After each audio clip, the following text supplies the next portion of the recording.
Greetings, Cleveland, and welcome to Conversations with Cal, the show that initiates engaging conversation. I'm your host, Cornell Calhoun III, and I'm thrilled to have as my guest Netflix film production executive and Cleveland native, Miss Brittany Bailey Gilbert. Hello. Brittany, welcome to the show. Thank you so much for having me. Let's start a conversation. Let's do it. You know, that name, you should be in front of the camera instead of behind the scenes. I love that. I got to use that in something. I think that was the goal originally, to be in front of the screen. But then, you know, life took me on a journey. And took you on another journey. Yeah. Took you on a fabulous journey. It so has. I'm so proud of you. So you Cleveland School of Arts. Yes. Cleveland native, as I said before. When did you realize you had a passion for the arts? It all started at an art institute called Rainey Institute. Yeah. Yep, off of East 55th in Superior. And that's literally where it all began. And I always tell people that the arts saved my life. Save your life.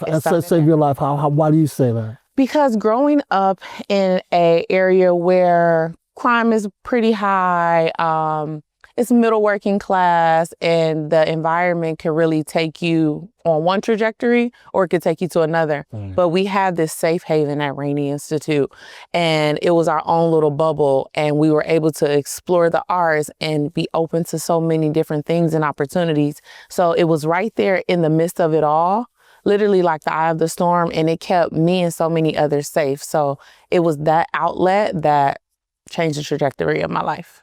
What impact do you think Cleveland, because I love Cleveland. I love Cleveland. People be down with Cleveland, but I tell everybody I'm from Cleveland. Me too. I'm from Cleveland.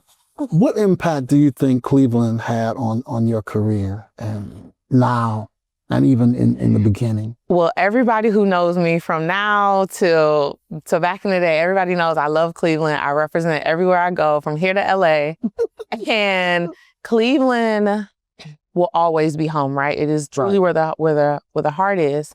And knowing where I come from, knowing that I want to be an example to young women, to people of color, to people who look like me, and being able to live across the country and see so many things there, I want to bring all of that back here to be able to inspire. So Cleveland is what keeps me driven, honestly. And then, you know, from Cleveland, I know you went to Clark Atlanta. I did. Proud HBCU, because I went to one too. Because I went to Talladega College, Talladega, Alabama. And at that time, Clark University was and Atlanta University, because we used to go to Atlanta. We played Clark, Atlanta. We played Morehouse, and normally Morris Brown. Yep. I think they merged in like in 1988. That's when the consolidation happened. Yep. Why did you select an HBCU? So I had a beautiful uncle named Joseph Lanton. He was the one who planted the seed. He originally wanted me to go to Spelman, but that didn't happen. Okay. So he passed away, unfortunately, when I was about 13, but he was an advocate for education. And he always talked about HBCUs when he and I would have our one-on-one time. And he set me up to go on a college tour. This was set up before I was even old enough to go, and this was already in place before he had passed already. Okay. So he was working beyond the life, right? Right. And so I went on a college tour at the age of 16, and I got to go visit FAMU, Clark Atlanta, Spelman, the whole AUC, Alabama State, all of these different colleges. And I was like, oh my goodness, this is where I want to be. And so when you go through your matriculation in high school, they say, you know, you meet with your counselor and you apply, you get ready to go, you know, apply for colleges. And I told my mom, I was like, well, I'm only applying to Clark Atlanta because that's where I want to go. I already seen it. I had the vision. And she was like, you're not going way down there. You need to apply to somewhere closer. And I was like, I got my mind made up. And it was from there when I stepped on that campus, I was like, this is where I want to be. And on top of that, they had an amazing film program. It's where Spike Lee studied. Wow. So I didn't know that. Yeah, so he went to Morehouse, right? But he took all of his film classes at Clark Atlanta, and that's where he studied under Dr. E. And I was like, this is where I'm supposed to be. and the rest is Yeah, history. that's incredible. You know, I know he went to Morehouse. I didn't know he took classes. Yeah, he even taught like master classes and intensives from time to time when I was there. And so I got to like have a master class with him. So that was cool. Yeah. And then you down there pledging AKs. You know, you my sister. Oh, man. Talk a little bit about that, the fraternity, the fraternity thing. Oh, my goodness. So growing up in Cleveland, I wasn't like your typical girly girl, right? So I was, as one would call it, a kind of a tomboy. And so when I went to Clark Atlanta, I had a mentor by Ray Warner, and she was a part of Alpha Kappa Alpha Sorority Incorporated. Okay. And at the time, I had no idea about Greek life. Yeah, and so she was the one who taught, she had me join this pageant. And from there, I was like, it taught you, it helped enhance your poise and walk like a lady, talk like a lady, wear your crown, and really be a queen, Mm-hmm. And it was from there, my freshman year, where I was able to meet her and a lot of her sorority sisters, and they just like implanted so much influence onto me, and they were women who I wanted to be like. And from there, just like the girliness came. And that Greek life really provides family and sisterhood and brotherhood for so many. So many go off to school and it's just them, or they may not have family back home, or they grow up in areas where it's so much crime and gang related and they weren't a part of that. But you get to have this family in another way that leads to networking opportunities, job opportunities, even just family, right? You get to choose your own family amongst these organizations. And I just think it's the greatest. Yeah. Incredible. Yeah. I'm blessed. So did they have impromptu shows? Because at my school, like at 5 o'clock, everybody ate lunch. Because there's only 500 students at the time I was at Talladega. And then whenever they would flash the lights, the one of the Greeks is coming in a little step, because I used to go up, I can remember flashing the lights, I'd be out there, Did they do that at Clark? They did. So on Wednesday, we had fried chicken Wednesdays, right? So it was during lunchtime. And I think it became like a thing amongst all HBCUs. Oh. And it was like, because, it's cafeteria food. Right, exactly. And so it's like the day you get like that home cooked meal, essentially. Right. And so people will be on the yard, they'll be strolling and like doing so much community service around the neighborhood. And a lot of HBCUs, as you know, are inner cities. Right. So yeah, we definitely had a time. Yeah. All right, let's get into the nuts and bolts.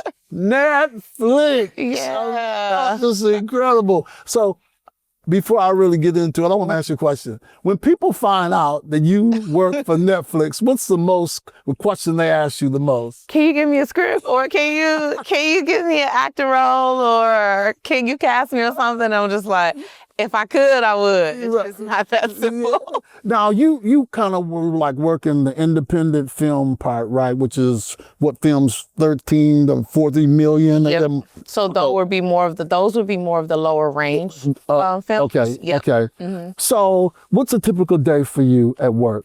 A typical day. So of course, start the day off on breakfast, because the company takes care of us, right? Right. So start there. But I will look at my board and see what projects I have. So we usually go by development, prep, production, and wrap. So those are all of our projects and how we split them up on which shows and what's the priority for that day. Okay. So a lot of the development projects, people see movies. Let's say a movie comes out in 2025 today. Okay. We started on this project maybe 2 or 3 years ago. Okay. So it's such a process to get a movie from start to finish. So I will go through that and see what projects have needs that attention. And oftentimes the projects that are in production in the moment in real time are usually the priority. So I would check to see, okay, did they make their day yesterday? Did anything happen? Any accidents, any incidents? Did certain casts that needed to wrap that day, did they finish? Or how many more days we have in the schedule? We have this thing called dailies. Dailies are raw footage, right? And film that you watch from the day before. So once we filmed the day before, it was the end of day, I get that I'll get that footage the next day and I'll watch it. We'll see like, oh, okay, it's looking good. It's all raw footage. So this is long before it gets to editing and all of that. So we'll watch that and say, oh, well, so for example, we had one happen where it was a Christmas movie I was working on and the couple had a reality show playing in the background, right? And it was Real Housewives of Atlanta playing in the background. And, you know, it's not a lot of people who look like me on my team.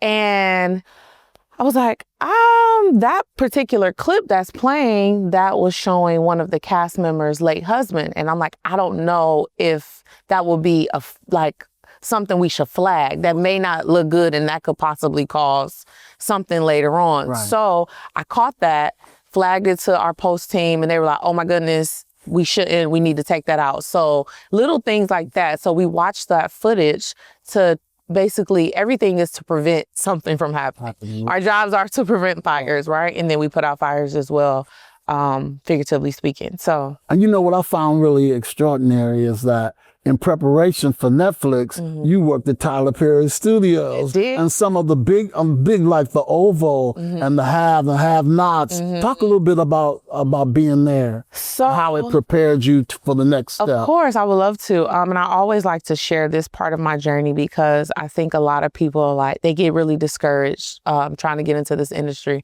It's a tough industry to be in and it's a tough industry to get into. So, and probably stay, huh? And definitely stay and sustain yourself, right? So after college, I graduated with my film degree. And so I got some job out of college, just, one of those, you get a email, it's like, oh, it's a marketing job. And really I was helping people get jobs selling knives somewhere, right? Inside the mall. But it was just a job. And so I was trying to get into Tyler Perry Studios. I'm sending emails and sending my resume. And I was like, okay, let me utilize my connections. Let me see who's there. Let me see if I know someone who knows someone. Because that's really what all of this is about, which I'm sure we'll talk about later on. It's about networking and preserving those relationships. So I had a friend who was working there and I reached out and I was like, hey, do you know? I'm willing to do anything, a PA job, I'll get coffee, whatever. And literally 3 days later, he was like, can you come in for an interview? And I was like, oh my God, yes. So I went in, killed the interview, made great connections. They hired me and I started there and I worked really, really hard.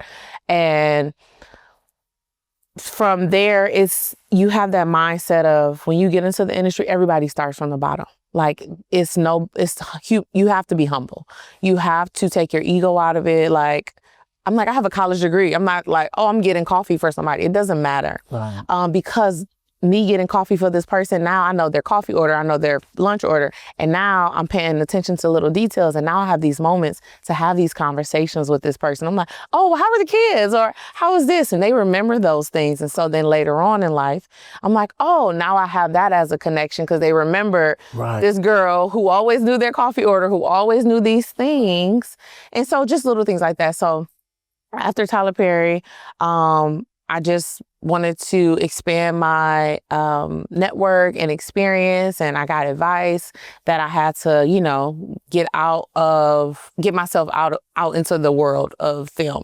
And so I took the brave leap and left Tyler Perry Studios, and I started freelancing, which is scary. Right? Wow. You go from project to project. You don't know, once one ends, you don't know if you're going to get another one.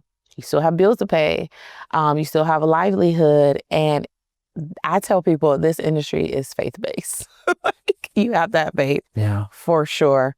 Tyler Perry, I will forever be grateful for my time there. It literally felt like a HBCU being there, being on the campus. Everybody looked like you, from editors to camera to grip to electric to costume, hair, makeup, best boy. And honestly, out in the bigger picture of the film world, it's not a lot of people who look like us, especially in those roles. So I always was super blessed to see Tyler Perry create that space for people of color. And you worked at Fox on Star. I did. 2019.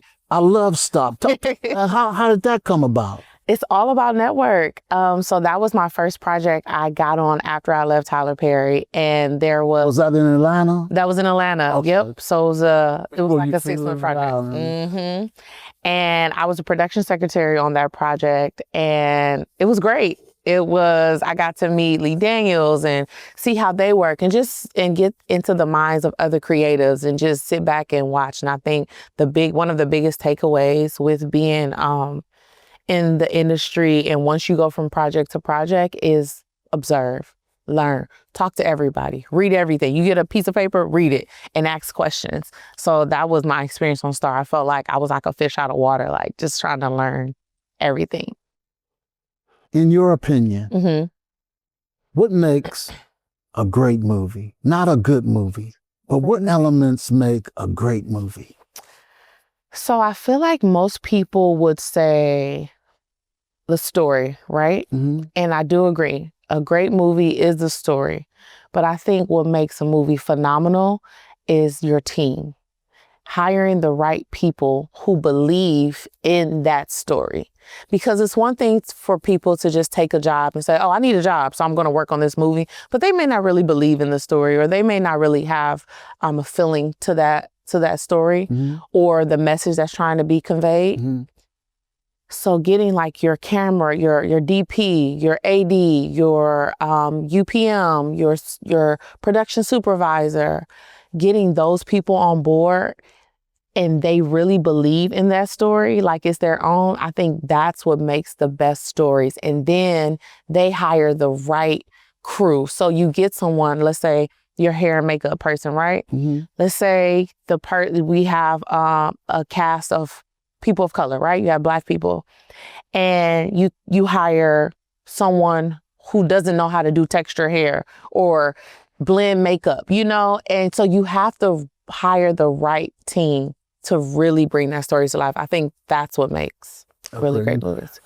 So what's the selection process for Netflix? I mean, because I know they get film. Do they openly look for films, or do the films people just submit them, or you got to have a connection to get your film? How does that work, Britt? So there are different routes. What I tell people, I'm not on the creative side. I'm on the production management side. So once creative has said, yeah, we're going to move forward with this project, then it comes to my team. Gotcha. But a lot of the things that I do know, they go to film festivals, they go to like the TIFFs and the ABFs, and they check out movies there. So they'll definitely acquire movies that way. And then also relationships, different writers that they've worked with in the past, or sometimes they find new writers. And a lot of times they go through the agencies. So I tell people, I'm like, you can be a great writer, but it's all about you have to have that professionalism in the sense of having your ducks lined up. So having an agent, going, because it's all legal. At the end of the day, it's a business. So, yeah. In terms of being a Black woman in the industry, and I know you're an advocate for us. Yes, I am. What are the biggest challenges you face? Would you say? I would say one of the biggest challenges that I face being a Black woman in the industry, in a film corporate space, is imposter syndrome. And I say that because I'm like, okay, I'm here, but does my opinion matter? Does what I have to say matter? And it really starts within. It's like, yes, I'm a confident person, but then you get into these rooms where I'm dealing with filmmakers who have made some of the movies I grew up on, right? I'm dealing with filmmakers 3 times my age, and I'm like having to tell them, actually, no, I need it this way. And I'm like, so really leading with confidence and not getting into my own way and getting into my own head of having that imposter syndrome and not feeling like I belong or my voice matters or my experience matters. So yeah, just really not being afraid to advocate for something I believe in. So tell me your favorite Netflix movie. Or one. Give me one. Give me one that still resonates with you. Maybe you watched it some time ago. Okay. Because mine right now which one? American Primeval. Okay. I mean, I love that series, American Primeval, with 2 moons. Yeah. Okay, good. I'll let our series team know. Well, no.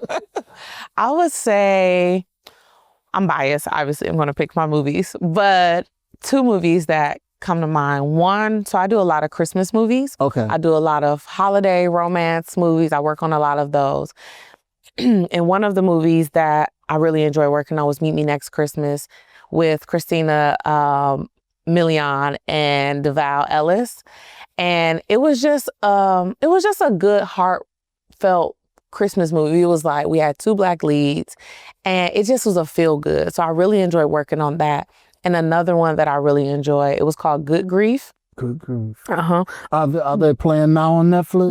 They're still streaming. They came out last year. One came out last year and one came out a year before. Good Grief? Good Grief, yeah, with Daniel Levy. And it was a love letter to friendship. And for a lot of people who know me, I cherish friendship, I cherish family, I cherish community. And that movie really told that story. So it was great working on it. Is there a favorite independent movie? A movie that may have not got a lot of play that you shall watch, enjoy? Netflix. Does Netflix do a lot of independent films? Yeah, so we have a lot of like original independent. That's the thing. I think people don't realize what projects are independent versus what's not. Right. Because it's really based on the tax bracket of how much that project was, what makes it independent. Oh, see, you know? right. So if you see like the stuff with like the bigger names, the A-listers, like the Kevin Harts and the Rocks, like those projects were probably the 60 plus million movies. Right. But then you get the projects, where it's not as known, recognized cast, or it may be one A-lister and then like a supporting cast. Those projects are in like between the 13 and 20 million. So that's what technically would make it an independent project. But I think it's so much great things on Netflix. And I'm not just saying that just because I work there, but it is. It really is. A lot of great stories. Is there a lot of competition, like Netflix, looking at Paramount Plus and, HBO Max? That's above my pay grade. That is above my pay grade. You watch other? Absolutely. Yeah. I'm like, I think it's important for all of the different companies and different streaming services, for people who work there, people who work on those projects, to know what else is out there. Right. And not even just from a competition standpoint, but just from an inspiration standpoint. Like, let me see what else is going on. Like, I feel like other companies will never have competition if they weren't inspired by something else to keep growing, or to say like, okay, this might have worked for them, or let's try this, or let's do this. Or casts, right? May say, oh, I saw that actor do really well on that project. Let's see if we can get them on something over here. So I definitely think it's important. Let's get a little personal. Yeah, let's talk about Gilbert Gaines. Gilbert Gaines, my baby. I saw that, yeah. So what is that, Gilbert Gaines? So the catchy title. Thank you. So Gilbert Gaines is my company, and it is networking made fun. So it was born during the pandemic, right? So we were all going through isolation and being at home. I've always been the one to bring family and friends together. I enjoy that. I truly believe that is my superpower, bringing people together. And so during the pandemic, I was like, okay, we're all getting like cabin fever. We need to like get out, do something, but within being safe and social distancing and all of that. So I started setting up adult field days where we would like go out and play kickball and go play like, and I love the nostalgia. I grew up in the 90s, so which was, I think, was the best time. But so we would get out there and play capture the flag, and just everybody was able to just get in tune with their inner child. So that's kind of where it started. Excuse me. And from there, I was like, okay. After the pandemic, I started having like game nights, and then people were like, oh, well, can you host an event for me? And I was like, sure. And then it went from there, and I was like, oh, well, even corporate events. I'm like, I can start hosting those. Mm-hmm. And it started to grow. And so my biggest thing, what I want my legacy to be and what I want to like leave is like, I was known for bringing people together, because I feel like everybody has some type of way to connect with each other and can benefit from a relationship, because it's really all about networking. That's what this life is, I believe.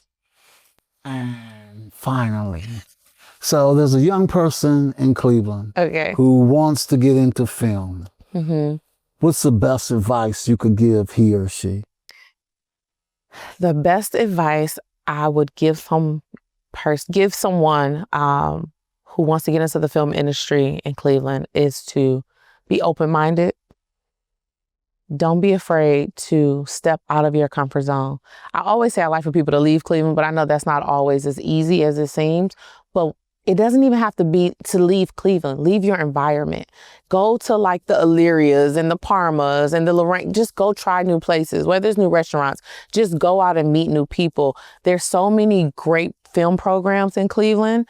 You have some right in the area, whether it's Rainey Institute, Caramel House. I know Cleveland State has a lot of film programs. Tri-C has a lot of film programs. Like, get out of your area, try new things, meet new people, and step out of your comfort zone, because that literally will keep you in a chokehold.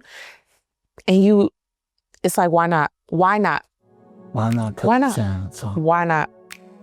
Brittany, it's been a pleasure. It's been an absolute pleasure. Thank you so much Thank for being you. on the show. I had a great time. And thanks to all of you for tuning in. I'm Cornell Calhoun III for Conversations with Cal. TV 20, we are Cleveland. And remember, if you don't like what's being said, change the conversation.